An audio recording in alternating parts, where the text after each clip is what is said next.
this heaven? No. It's Iowa.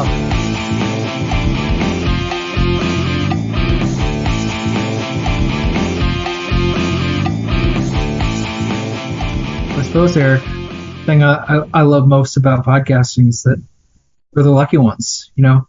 Not just any person can just put a microphone in front of their face and record their opinions. You know, we have a seat at the table. We're the lucky ones. Let's go!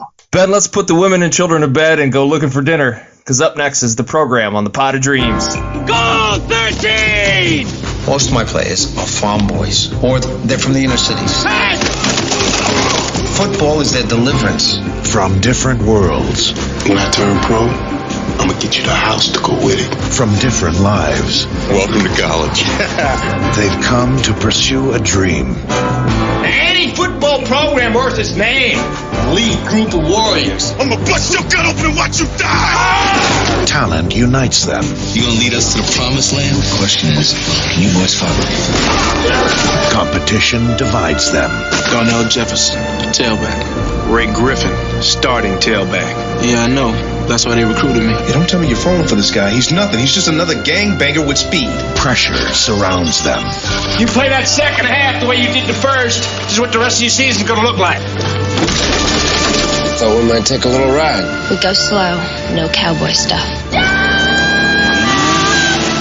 And one man stands by them. I'm never gonna play again, am I? Even when they fall. Look at me, boy. We need you. We're gonna ring that championship bell!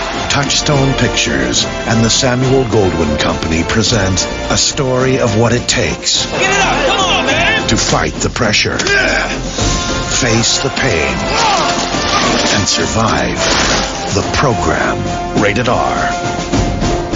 All right, if you listen, we will pod. This is Ben and Eric on the Pod of Dreams. Thank you again for listening. Shouts to all the Go Iowa Awesome folks listening, hanging in here with us. This week we're doing the program from 1993. It's a college football movie. It's a movie I picked this week because we're leading into the college football season. The Pod of Rosedale is back. Ben and Eric are going to be back talking college football this season, so that was better than the greatest college football movie of all time, in my opinion. Ben, yeah, there are. How many are there? By the way, side note. I mean, honestly, that claim might be true, but that's only because there's so few. I did a search of various, like, what's the best college football movies.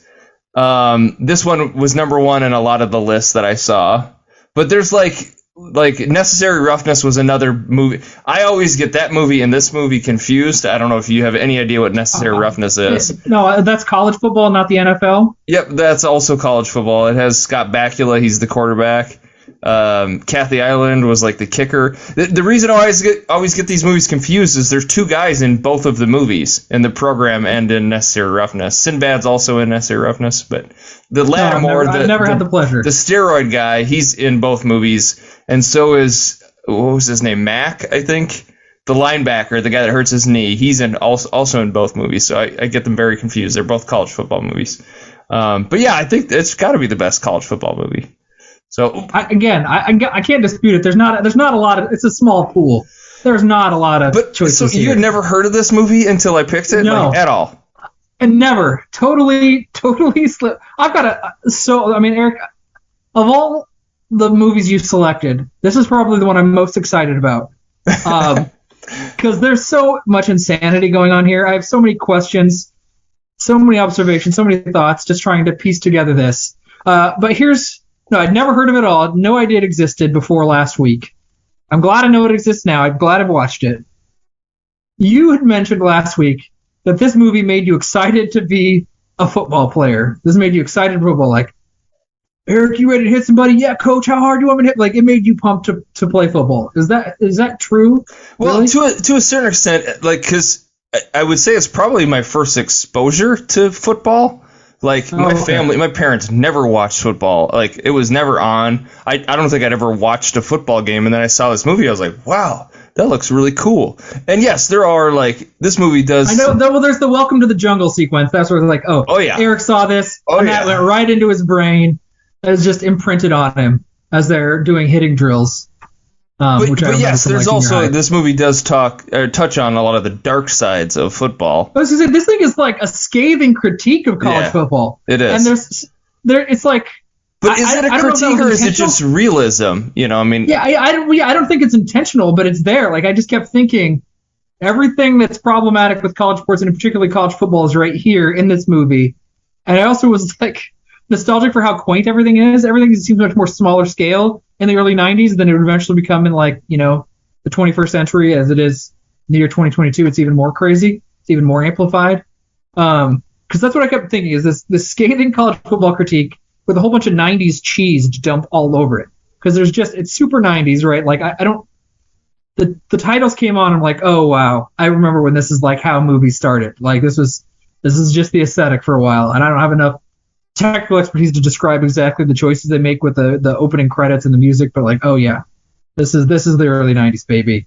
And a lot of just cornball stuff on top of it. But yeah, I mean, it's going for realism. I was surprised how much they got right in a movie that could have completely been there. We get somebody shaking off a concussion. We get payments under the table, players getting paid under the table. Sexual assault is addressed in this movie and covered up. Yeah, steroid use, a heavy incentive for steroids. Education cheating, cheating scandals are also discussed in this movie. Oh yeah, and the coach, and I really have a lot of questions about James Caan as a coach. I don't know what he does well in this movie. His character's probably the weakest part of the movie. He's terrible. Like, what is he offering as a coach? He gives one like tiny little pep talk at the end. In other words, like, this guy does nothing. I don't see his appeal. I don't know why he has a job. He just seems mostly irrelevant. But then they keep talking about everything being good for the program, and it has this weird, like, almost sounds like a cult when they talk about it. Well, isn't that what college football is? I mean, isn't that Kirk Ferentz? Like, don't do anything to embarrass the program. Flack, row the boat. Sure, yeah. Sure. I just didn't know how intentional it was, because it's like, man, this sounds like people that are in a cult. Like, oh, you got to do this, Eric. You got to slit your wrist because it's good for the program, or whatever. Like, having played football too, like, there's a lot of. I mean, I didn't play it in college. I played in high school, but like, there's a lot of that stuff happens. Like, in my high school, there was cheating scandals. There was sexual assault stuff in my high school. Like, all this stuff was like, this is how it is, and that's. I think that's what makes elevates this movie beyond just like a sports movie, because it does include that. Now, I don't think it goes far enough, because it's not like an expose, and it just sort of sprinkles that stuff in there and then moves on really quick, which I think is maybe also the point of it. Like, that's what college sports do, is these things happen, they just move on really quick. They don't want to address it. I mean, the racism thing with Iowa, we talked about that last year. Like, that's just moved on. Like, let's just forget about all that. Like, let's cover it up and move on. Nobody talks about it. But that hurts the program, and that's what I think that's a lot of this stuff in this movie. But I did want to say, did recommend this movie to any Iowa listeners out here. We have a lot of Iowa fans from Go Iowa Awesome. Please watch this movie. And the reason why I think you should all watch this movie is it might be the only chance you get to watch the Hawkeyes win a big football game. See, I was going to say, Joe. Pause for laughter. I'm pausing for laughter. Let's pause. Okay. Everybody revel in the sick burn that we're all sad that we heard. It's going to make us cry. I was going to say, was it Joe Kane? Is he the quarterback? Joe Kane, driving a motorcycle on campus. He tried to come in Kinnick and get a win. What a mistake. Embarrass himself. Utterly embarrass himself. I did like the realistic, wasn't it 10-7 or something like that was the final score? It was very low scoring. I was like, oh, that's a different era. Really, this guy's a Heisman candidate because he threw 2 touchdown passes. So 1993 is when this movie came out. So if you didn't watch the movie, you're probably very confused by our conversation. In this movie, it's a college football program. It focuses on like 4 or 5 Eastern State University. It focuses on 4 or 5 different players throughout the season.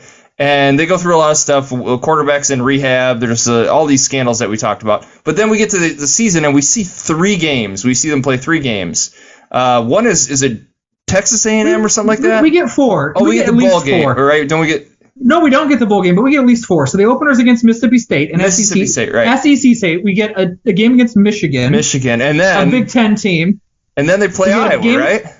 We get a game against Iowa. and we get a game against Georgia Tech. Is the big final Georgia sequence Tech. is against Georgia to Tech win their conference or something like that, right? Or to win get the into bowl game. for no reason. You hear on the radio that they played North Carolina, I think. Like, we're all over the map. This is like not a discernible conference at all. But I'm glad they used real teams. It just, in their made-up division, they didn't explain it at all. But so in the season, the quarterbacks is like a Heisman favorite. Also, I guess the Michigan guy is a Heisman favorite. The two of them going into the season, and they play each other. And then the quarterback he struggles, and then he goes in rehab, so he misses a bunch of games. But then he comes back to play Iowa, right? He's coming off the bench in that game, right? Do I have that right? I think so. And your Hawkeyes, he comes off the bench. Is it that game? Or maybe it's the last game that he comes off the bench. Maybe he doesn't play the game they play Iowa. Correct. That's his last one because that's the first game back for the steroid guy, Latimer. That's right. And he isn't strong enough. There's somebody like football, like his form sucks. There's a lot of like illegal hits. He's up straight up hitting them. Yeah. It's like he has no leverage. Like, dude, that's the problem. If you'd been lower to the ground, you could have gotten the stop to win the game. But you were like way up by his shoulder pads, way too high. And we got a lot of illegal hits, by the way, also a different era. He literally takes the guy's helmet off like a quarterback for the last sack. I think the first game, he literally rips the guy's helmet off. Like, what a fierce hit. I'm like, if you pull a quarterback's helmet off, that's going to be a penalty in the year 2022, and they're going to get 15 yards in another play. But so my question was, so they play Iowa in that season. It's 1993 or 92 when they filmed it. That's not Ferentz yet, right? No. No, that's Hayden Fry. That's still Hayden Fry. Okay. We see Bo Schembechler, who was the Michigan coach at the time. We don't see Hayden Fry. Let me look here though. There was a name that and I didn't care about football in 1992 or 93. He's on Iowa in the movie. Yeah, he's the running back that I think. Oh yes, yeah. He's the one that scores the touchdown, I think, right? But I don't think there was I don't think it was a real dude. I mean, there was a thick bend that was later in Iowa, and he was a defensive back. So I think they made up that guy. But so yes, if you've never seen this movie and you're an Iowa fan, check it out because you get to watch your Hawkeyes beat Eastern State University in this movie. Very exciting, dramatic goal line stand. Ferentz would love it. That's his dream. Yes. If you could win it on a goal line stand and somebody tries to run it, or you run it in and hammer it in at the end. Doesn't get any sexier than that. Let's talk about the football sequences. I mean, one of the things that is the string of this movie is I think the yardage confused me. I don't think the yardage always matched up to where they were on the field. That kind of confused me. But I think the actual football sequences are pretty good. Really good, yes. With one exception.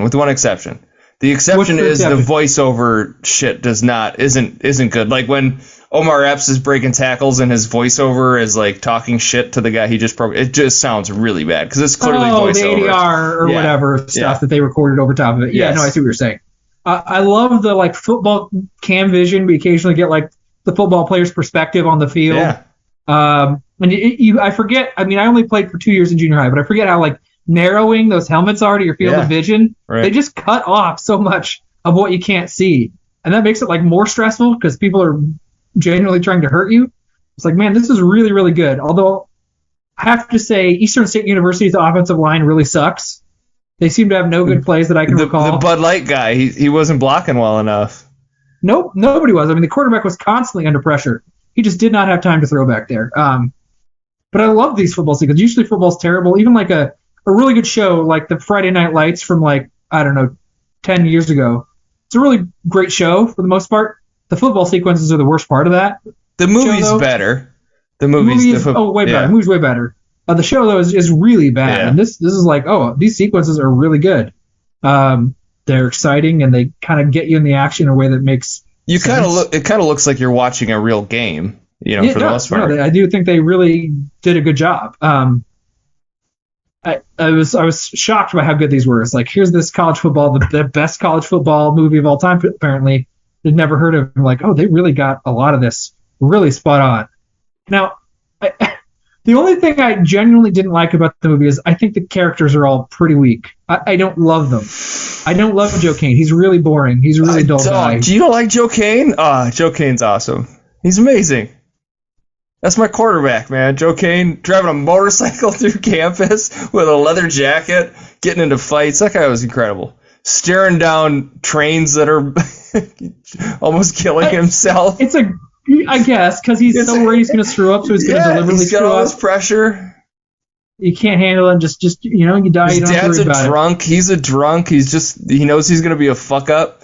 You don't like that He's character? already gone further than his dad. He's already ahead of where his dad's at. That was a bit tough to swallow. Like, you're already a big time quarterback at a big time school. What's his draft stock? Because so the movie ends. It seems like they're all coming back. He's only a junior, I think, in the movie. So movie starts. He's finishing his sophomore year or his junior year. I guess. Disappointment. The very first thing we see is them losing a game to not make a bowl game against Georgia Tech. So then James Conn, the coach, he's on the hot seat for next year.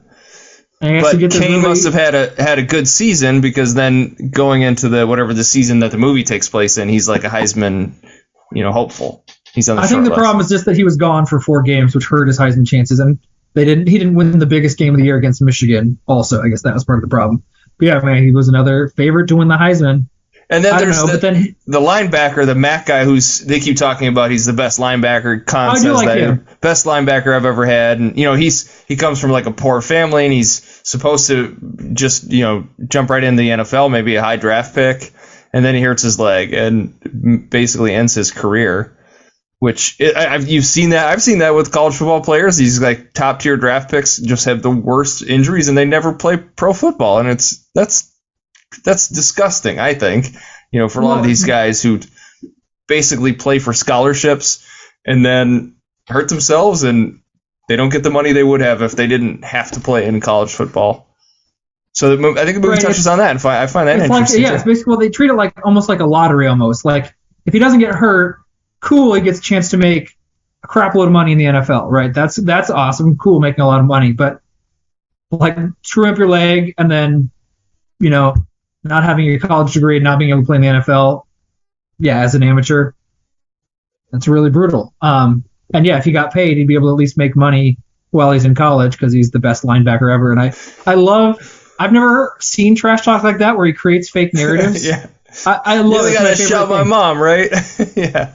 Eric, you're the guy that invented a time machine. You went back in time and convinced my dad to smoke as a teenager. That was you. You killed my dad, didn't you, Eric? I'm coming for you, baby. Like, I love that. That's just one of the funniest, weirdest things. And we're just kind of confused and scared, and it's great.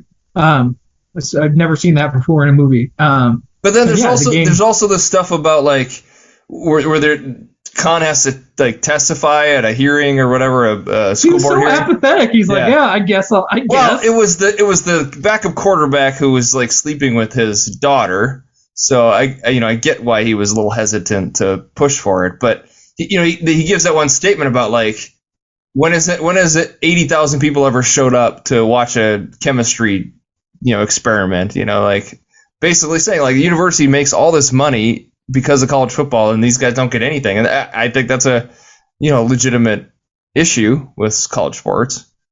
Yeah, and the one guy at the hearing is like, what is this, just like a amateur football academy, or is this an actual institution of education? Well, obviously college football is now it is a minor league sport, loosely affiliated with colleges. I mean, well, it always has been. I mean, and not now. It's not like it's a new thing. I don't think that was the case in 1920 or whatever, that it was a minor league. I mean, since the NFL has become what it is, yeah. Eventually, correct. Yes, long before 1993. My point is, eventually, at one point in time, it was probably a game for amateurs. Like, we are student athletes we were your students first, and then we happened to play football. That was probably once true a long time ago, but that stopped being true. I don't know, the 60s, 70s, somewhere in there. In the 60s, football players had other jobs too. It wasn't the big payday that it became. But at some point it turned into that. No, and it's great, but it also showed that backup quarterback, they needed him. If they didn't need that backup quarterback, they don't have that hearing. But he's like, where we lose our starter for 4 games and we got to try to go 500, and we need this guy. Because he's useful now, I'm going to stick my neck out for him. The same thing with Latimer. Latimer's this. So we're throwing a bunch of names out here, but Latimer's this absolute steroid juiced out freak. Who he wanted to make the team, so he took steroids over the summer, gained 35 pounds, pretty much all muscle. Absolutely looks insane. I mean, he looks like he's already in the NFL. He didn't look at all like a college student to me. He's bigger than everybody. And he makes the team, but he's clearly got like roid rage problems. But I love that they at least explain or kind of help you understand his motivation for doing that. It's like, I'm not as good. We're lucky. I want a seat at the table. I want to contribute. We have this like very interesting arc where, God, see, it does so many things well. Like how head coaches insulate themselves from anything that would be problematic, right? This guy's clearly on steroids, and he makes the team, and he goes out and starts smashing his head through car windows.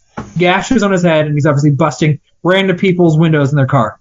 That's problematic behavior, and probably indicative that you were, going to have trouble down the road. But the assistant coaches are like, head coach didn't want to know about this. So then the head coaches are insulated from all the wrongdoing that happens because they just need to win. And it's really like when you have a strength and conditioning coach working these guys to the point where they're like getting sick. His head coach doesn't want to know about it. Just turns a blind eye. Rhabdo now? Are we going back to that? That was like 15 years ago. So we're going to Rhabdo? I'm just kidding. It was a joke. No, you're not. That's not just a joke. that Latimer guy, like, if you watch action movies in the 90s, he was just like the big giant buff dude that was in everything. Yeah, he was around in various stuff. I read something. He was just like he was like a bodybuilder, and he went to L.A. and someone saw him, and they were making Hudson Hawk. He's in Hudson Hawk also, and they were like, "Hey, you want to be in the movie?" And he was like, "Yeah, okay." He's in Any Given Sunday. I know that too. Yeah. Makes sense. But eventually this guy tries to sexually assault a woman, I guess. And here's where it just gets so creepy and weird. Like, his teammates pull him off. So they're making out, and she says she's had enough and wants to go back to the party, and he gets mad and doesn't let her leave and starts getting super aggressive with her. Eventually, teammates pull him off. The young woman's dad is like a booster or is connected to the university or is just a big fan or whatever. So he decides he's not going to press charges. And that guy only gets suspended for 3 games, as opposed to the 4 that Joe Kane gets suspended for beating up a guy.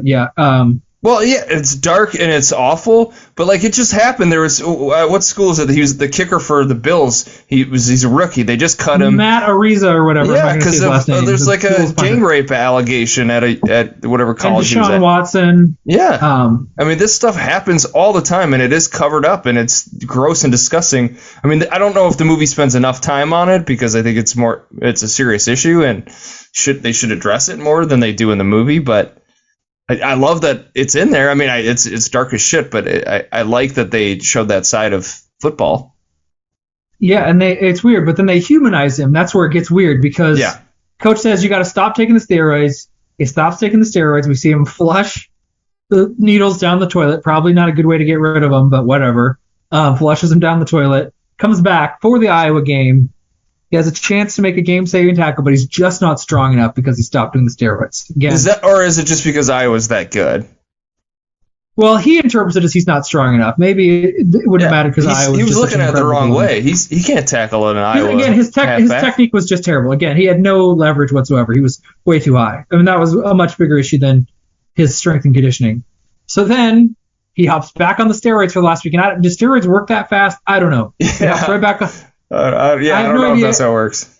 I don't think you can take steroids and then 7 days later you're like extra ripped. But we see him go back, very, very graphic. We get to see him jam the needle right in his bare ass cheek and stick it in. And then we also see him because the coach is now watching all the tests.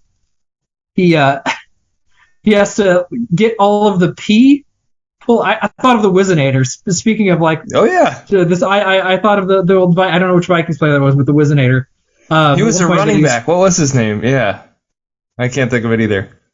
If you don't know, there's a Vikings player who it's like a fake penis, and then it's connected to fake pee, so you can pass a drug test. Because the coach was gonna literally watch him pee into the thing.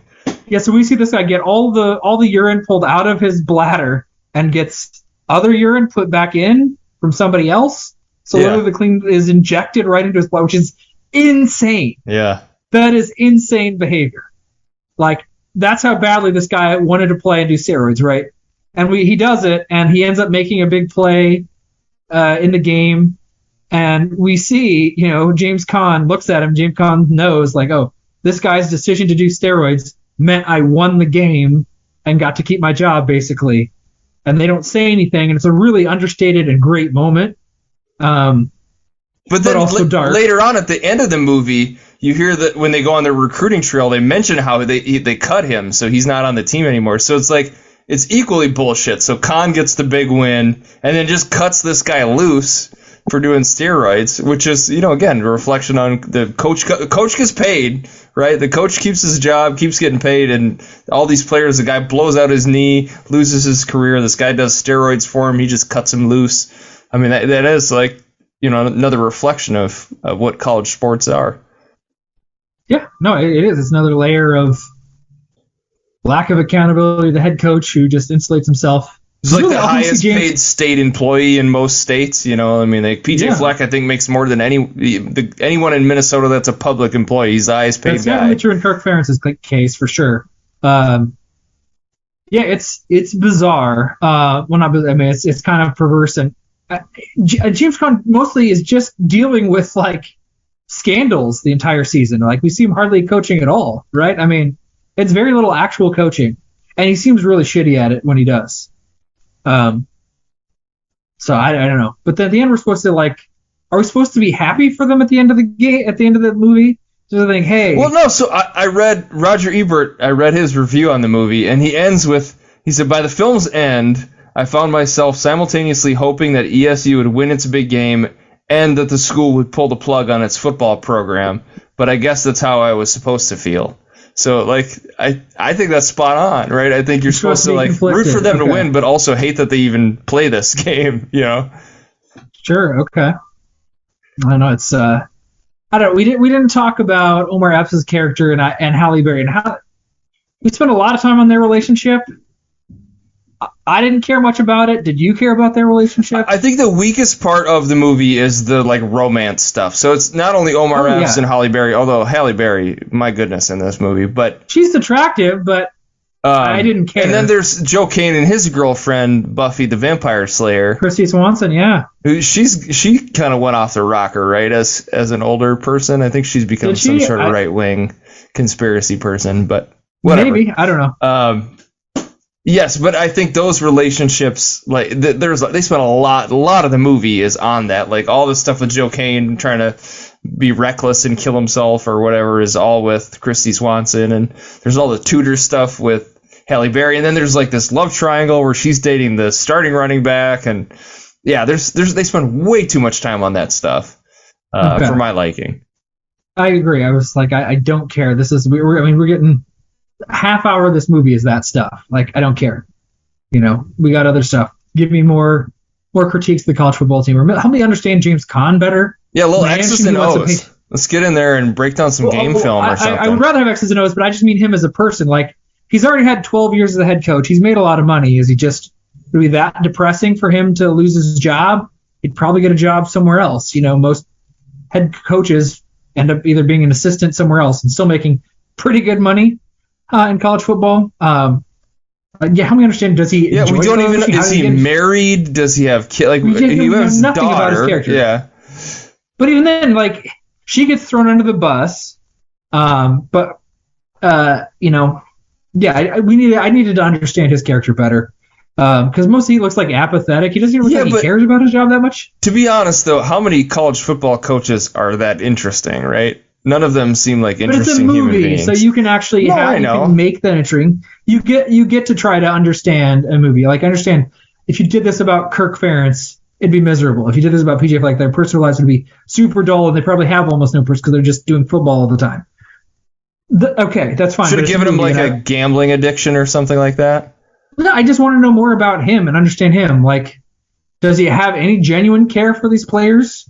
Is it really just careerism? See, is that James Conn though? See, I am finding myself realizing that I am not the R.I.P. to the movie legend James Conn, but not the biggest fan of him as an actor. I don't think he has. I agree. His performance isn't great, or it was he was directed, but he looked bored at times to me. Like, yeah. Like he showed up and they're just like, read this, and he said, "Okay, you want me to throw over a table and yell? All right." He needed like a speech or something. Like there wasn't a great coach speech. Like you mentioned, like Al Pacino has one in Any Given Sunday that gives him an inches. I would murder a dog for that inch. The 6 inches in front of your face. I mean, and that's just because Al Pacino is, he's magnetic on screen. Like he's obviously a way better actor than James Caan. We're talking about Godfather alums. Right. Yeah. He's the Corleone brothers there, yeah. So I mean, it was just it is the probably single biggest flaw. I mean, I don't like Joe Kane as much as you. I didn't care about most of the characters, probably as much as you did, because they just were kind of flat and uninteresting. I like them as like plot points. I like them as story arcs, but as like characters, I wasn't invested in them. Yeah, I almost think if the movie had either just focused on the coach, like his life, and then just sprinkled in the players, so they were just sort of side characters, it would have worked better.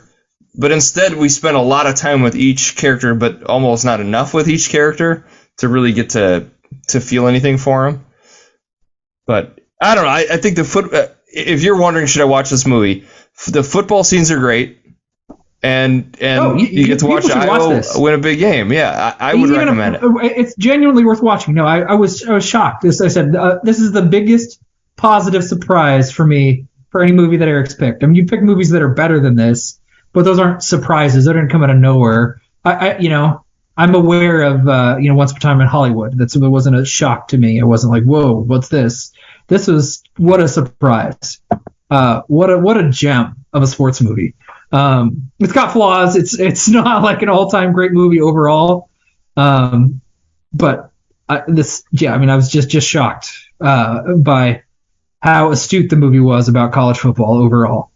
It's just incredible. And that things haven't changed. I mean, they've gotten worse. I was saying it's almost quaint. The problems seem like less egregious. In some ways. The money thing, like there's this scene where they go to some booster party and the guy's giving him money. He's like, "What, should I take this?" And he's like, "Yeah, of course you should. Like, in fact, let me get it for you." That probably is different now because it's more out in the open. Well, NIL has changed things. It's different now. Now it's kind of like pay for play a little bit. I mean, the line's gray, and there's now like absolutely no regulation whatsoever, which is the NCAA's fault. They spent so much time saying players couldn't make any money, when instead of like leaning into the curve, they could have tried something other than just nobody gets any money ever. But yeah, it's way more open. Now literally players can get $100,000, $200,000 more a year, but like on top of the scholarship. What is the new TV deal with Fox and the Big Ten? I mean, how much money these universities are getting now? The financial stakes are higher than they were in 1993 by like everything's more. No, I agree. Everything with the scrutiny's more, the media's crazier. Like when James Caan's in the locker room and he's just like getting approached by 5 reporters, like, oh, he's not on some big podium with like a sea of reporters. It's not ESPN 24/7 covering everything that's happening all the time. Like we don't have intense recruiting rankings. I mean, there might be recruiting rankings, but it's not like everybody just wondering, who's this 4-star going to pick. Well, I thought there's a scene where Joe Kane meets who becomes his girlfriend in the movie, this Swanson, and she's like a tennis player, and she says she had to wait to use the gym until the football team was gone, and it's like, in what universe does the football team not have their own workout facility now, right. In 1993, maybe not so much, but now, like, and where a Heisman candidate can just like go to a bar and the one guy didn't even know who he was, like the guy gets into a fight with is like, there's no way that's how it would be now. If the top 2 Heisman candidate quarterback is just hanging out, he'd be just mobbed by a crowd wherever he went. Right. No, that's true.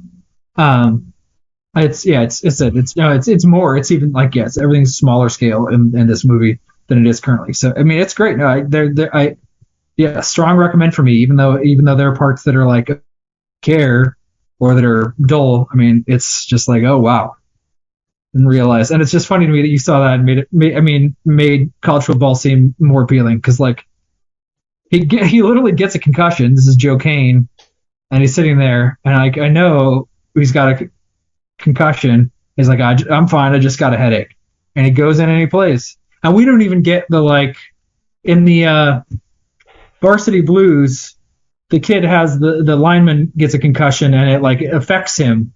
We don't even get to see that. It's just treated like you just walk it off. Yeah, the CTE isn't really well, maybe that's part of Latimer why he's such a lunatic. You know, he's taking too many hits in the head. Well, yeah, and just an insane amount of steroids. That dude. Yeah, it's a nutso movie. It's crazy. It feels quaint in a lot of ways, but it also is so spot on and prescient because it's like, yeah, it's going to get worse, and this movie seems to see everything that's wrong with college football. So yeah, I'm glad you picked it. This was an incredible watch. It's like this movie is bonkers.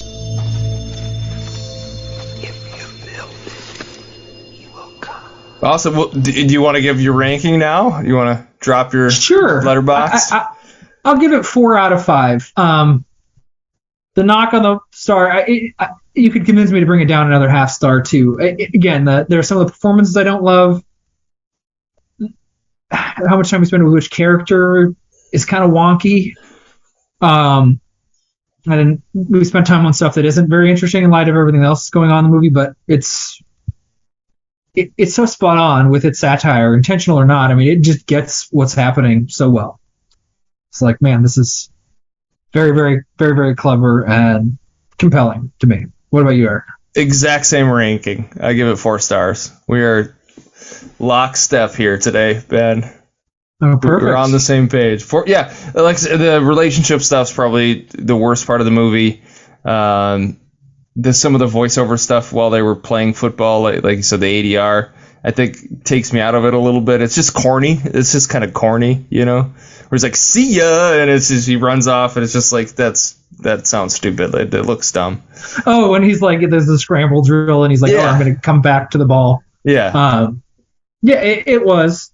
I also don't know. I mean, Joe Kane, I guess he's athletic and can run, but I wasn't impressed with his quarterbacking for the most part. He didn't seem to make crisp throws. He didn't seem to make good reads. Well, I think the cast, the actors do a lot of the football themselves, you know, and so they're all, you know, there's a few scenes where it's like clearly not that guy, you know, but I think for the most part, I wonder if they cast people that could actually play a little football or if they went through their own sort of training camp. But yeah, Joe Kane's arm, we didn't see a lot of. He didn't stretch the field a whole lot. There was no receiver character in the movie. There was one. We didn't get to know him. There was one. All of the big passes we saw were screen passes to Omar Epps. There's one we get in the Mississippi State game to somebody else. He does throw downfield once. But not much. That's the saying. Like for this Heisman and the throws we make are late. Yeah. And they're behind the receiver. And even one of the screen passes is like, oh, that's a terrible throw. Like the guy had to stretch up behind his body to grab it.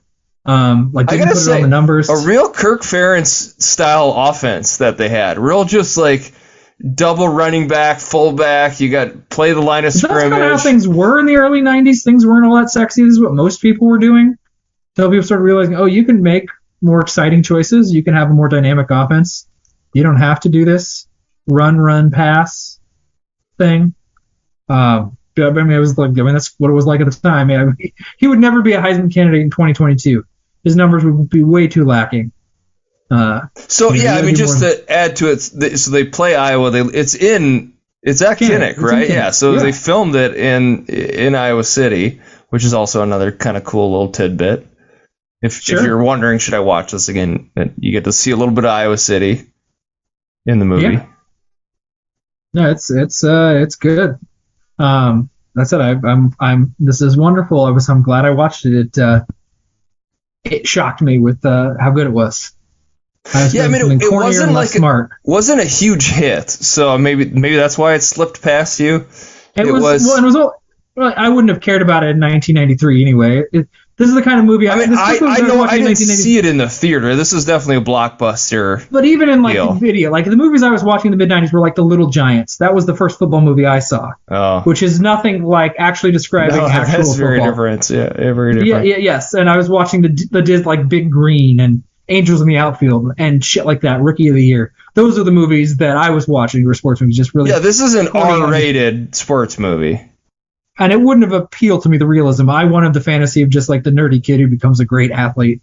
That's what I wanted when I was, 10 or whatever. So it wouldn't have landed with me at all in the mid 90s. And it was not well. It's like 43% on Rotten Tomatoes. So overall, people didn't love it. Not fresh. Well, that's very few reviews, though. That's deceiving because those are, as we've learned from our amazing guests we've had. Yeah, we need to get our guests on to review the program. I looked at Rotten Tomatoes. None of the folks that we've had on had any reviews on there. So, as we learned, when they join Rotten Tomatoes, they have to backload all their reviews. If they haven't reviewed it yet, it doesn't get put up there. So they haven't backloaded it. Sure, yeah, that makes sense. But Ebert gave it 3 out of 4 stars. Like I said, I read his review. He was, kind of tore it apart a little bit, but 3 out of 4 stars. Well, it's got problems. It's fair to. There's some stuff to criticize for sure. I mean, it's not immaculate. And there are parts that are corny, but again, I thought it was going to be really, really corny. Yeah, I mean, a lot more. You got to sacrifice, baby. Right. You got to win, and that was going to be what it was going to be about, and it was way more insightful than that. If you're a person that just wants the purity of football and like Rudy kind of thing, where it's just all duckies and bunnies in terms of what college football is, Rudy's your movie. But I think this is far superior to Rudy. Oh, yeah, that's the movie. Now that you say that, that's the movie people will say is much better than the program. That's going to be a litmus test. Well, that's fine. This is probably better than Rudy, I guess. It's that's interesting, but yeah, that's a litmus test. Which one you think is better probably says about your feelings about football as a game. This one, the program's probably much more of a bummer if you just don't like having unpleasantness called out, even indirectly. No, this is great. If you build it, he will come. Ready to do your 5 degrees? Yeah, I can go first if you want me to. Go for it. Yeah, do it. So I went with our guy Joe Kane. The actor's name is Craig Sheffer, I think maybe. He's in a movie called The River Runs Through It. I don't know if you ever saw that movie. I saw it when I was a kid. I was extremely bored, and I've not seen it since then. My freshman year roommate in college, his favorite movie was The River Runs Through It. He's from Winona, Minnesota. He loved fly fishing. He was a very weird dude. That's a movie my mom enjoyed. I think mostly because Brad Pitt's in it. But sure, I don't think I've ever watched it. I know she watched it at some point. I may have been adjacent to her watching it, but I don't remember that movie. Yeah, it would have bored you if you were a kid and you watched it. I think. I mean, you don't want it's old people having old people problems. Right. Actor by the name of Tom Skerritt is in that as well. Sure. He's in Alien. He's kind of the lead guy in Alien. Sigourney Weaver is in Alien. She's in a movie called Heartbreakers. I may have done Heartbreakers already. Ray Liotta's in that, and he's also in Field of Dreams. Okay. Sounds good. All right. Yeah, there were a lot of choices. A lot of bit people in this that just were kind of around for a while, not superstars, but you'd recognize them. The offensive lineman I recognized, I didn't know what from, but I'd seen him before. He's in some other stuff somewhere along the road. But I went with Christy Swanson. She's in Dude, Where's My Car? Did you ever see Dude, Where's My Car? Oh, yeah. Did I see? Yes. I went to high school in the late 90s. Yes, I saw Dude, Where's My Car. I love that movie. She plays a character called Christy Boner. I don't remember her in it, but that's her character's name. I don't either. I don't remember her in it at all. No, she's got it. She's again credited as Christy Boner. Maybe we'll need to go back to Dude, Where's My Car and see if that movie holds up at all. Ashton Kutcher's in that movie. Ashton Kutcher's also in a movie called The Butterfly Effect. Iowa's Own, right? Yeah, did you ever see The Butterfly Effect? I have, yeah. It was terrible. It's an absolutely terrible movie. It's a cool concept that is just squandered horribly. It's kind of like a multiverse. There's all these multiverse movies now. It's kind of in that vein. Sure, he keeps going back to different periods in his life and making different choices, and then we get to see what happens. But it's all about his personal drama and relationships, and it's not super interesting. It could have been a lot more interesting. Didn't Ashton Kutcher actually go to the University of Iowa? For like a semester. Oh, he's not a grad. Okay. Or like a 1 year, and then he was already modeling, and then he went to Hollywood. Actually, a guy we work with was in the same frat as him. And his frat, they all went to visit him in LA, and they were in an episode of Punk'd. So just a random bit of trivia that nobody cares about. But okay. So yeah, I can give you more details. I know who you're talking about. I got it. Okay. Yeah. Got it. Anyway, yeah, Eric Stoltz is in it. He plays the parents of like the girl that he really likes, and their relationship changes based on his choices. Eric Stoltz is in Pulp Fiction. He's the guy that jams the adrenaline needle into Uma Thurman. Or no, he doesn't. He doesn't do it. He gives it to John Travolta, who jams it. Yeah, give me my black fucking medical book. Yeah. Yeah, that guy. Yep, that's Eric Stoltz. And then Look at the Brains on Brett is in Field of Dreams. So there we go. I keep forgetting that actor's name. Sorry. You do matter, actor, but my brain's mush. Sorry. Too much steroids over there, Ben. Stop writing out. Stop trying to make the football team. Yeah. Seat at the table, Eric. Seat at the table. Starting D-line. Yeah, baby. Ding fucking dong. Yeah. Guys, an absolute lunatic. Side point, I really wanted to do this, but I never did it when I played. Do the like skull face paint makeup that he does. Oh yes, I fucking love that. I always thought about that. Like, I wish I had done that. Is that allowed?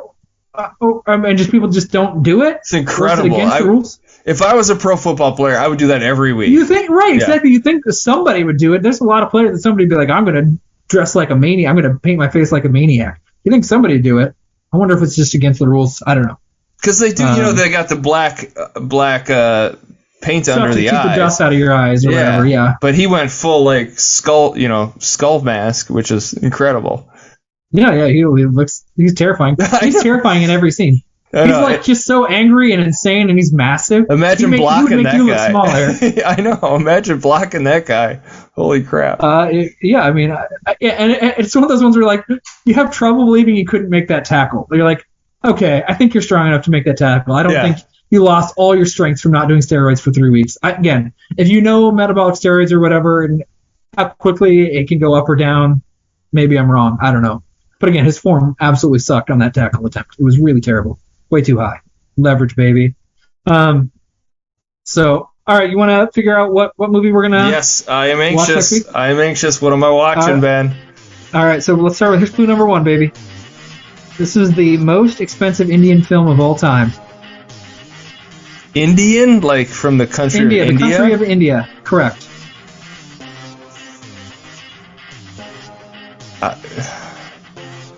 I don't know an Indian. Slumdog Millionaire?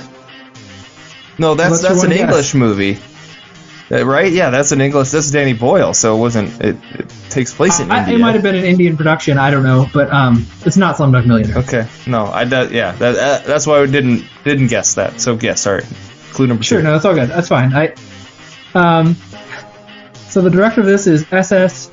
Rajamati is my best attempt to pronounce that. I probably butchered that. That didn't help you. I didn't think it would.